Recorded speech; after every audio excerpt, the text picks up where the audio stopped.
Calluses on the fingers, sawdust in the beard, clothes sticky with sap. Must be our dwarf. Excellent. I trust you don't grow weak in the knees at the sight of blood. Not a bit. Start the autopsy. Where? Let's look at his head. Hair smells like it's burnt, like he was in a fire. Notice anything else? That his eyes have been scooped out, for instance?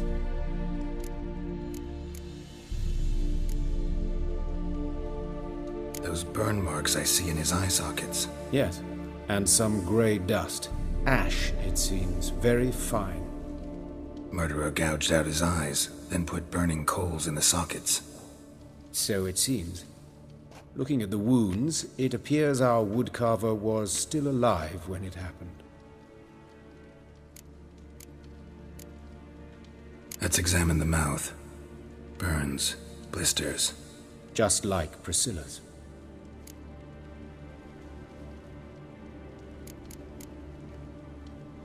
See this?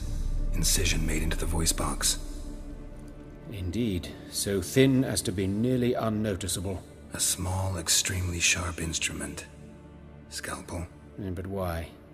The wound is too small to bleed, and there are signs of swelling. The murderer... I believe he performed a tracheotomy, so the victim wouldn't die too soon.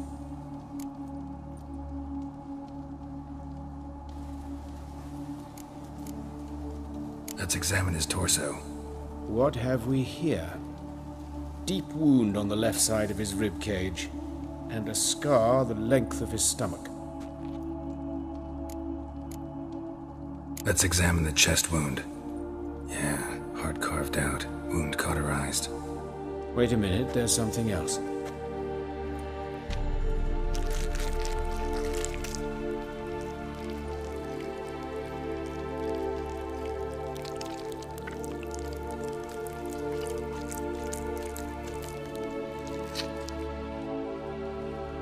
An egg from an amphibian. A salamander?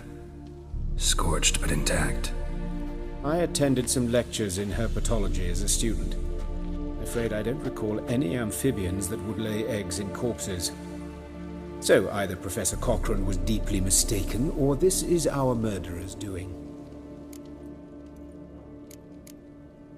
Look at the scar. Wounds long and thin, an incision, but the edges are ragged. Means nothing. Look, no swelling, no bruises.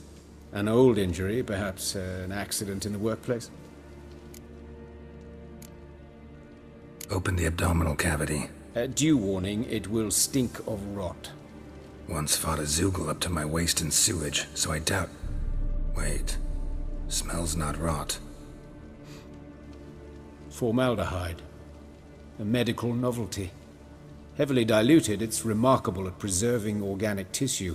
In stronger proportions, it's more destructive than acid. Explains why there's no smell of decay, and why his throat's scalded.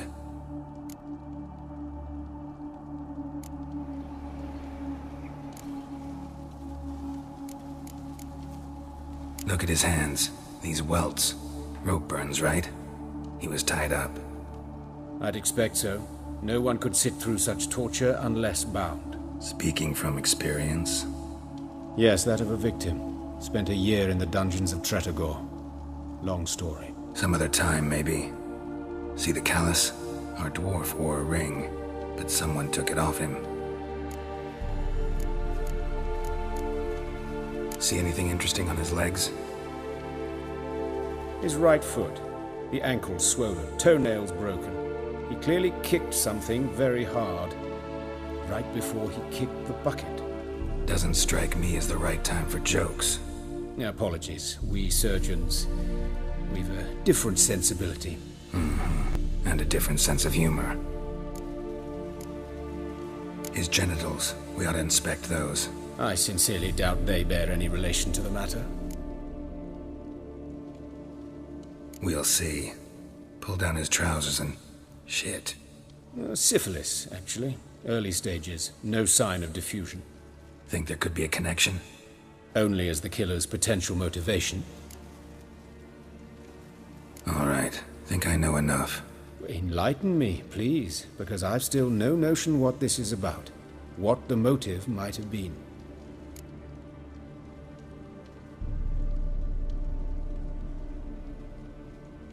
It's some kind of sick ritual.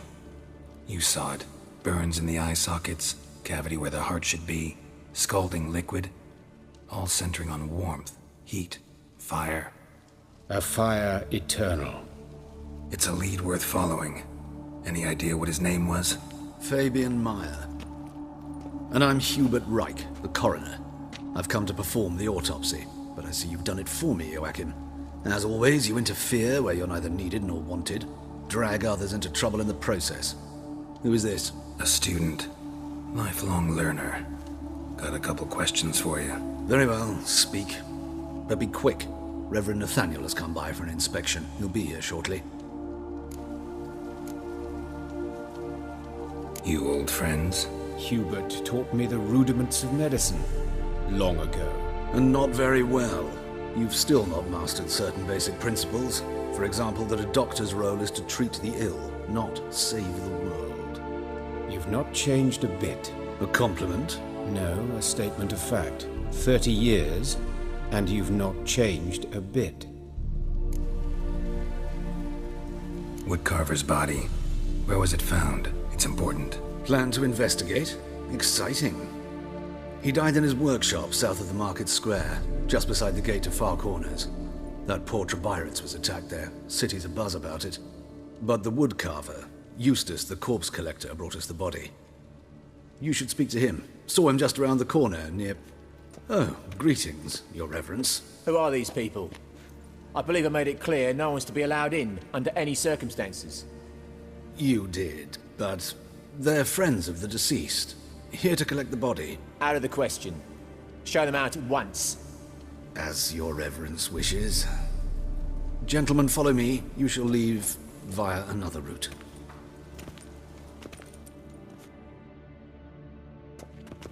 Why'd you cover for us? I was covering my own arse.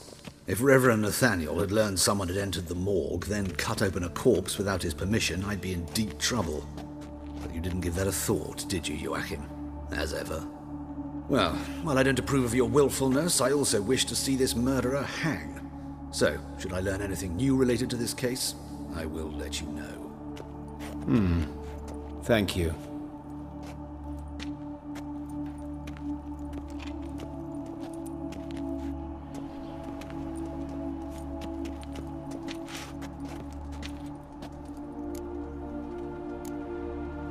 Nathaniel. Who is he? A scoundrel. A rogue. Like every man who wears the robes of the eternal fire. Most are scoundrels before they ever put on the robes. True in his case as well. Before he donned the frock, Nathaniel was a torturer. Delighted especially in torturing women. Later, Hierarch Hemmelfart appointed him to oversee the morgue. He deals with the temple guard, supervises cremations, conducts funeral masses in the temple on the Isle, and so forth. Dream job. Might have told me you know the coroner. We could have skipped the trip through the sewers. I know him, thus I avoid him. I've said enough on the subject. Don't aim to press you. Thank you. I've nothing to hide. It's just an old wound, unhealed as yet. What will you do now? Plenty of leads. Woodcarver's workshop, the corpse collector who found him, alley where Priscilla was attacked. Got work to do. As do I. At the hospital. I must return there. But I shall keep my fingers crossed. And I'll keep my eye on you.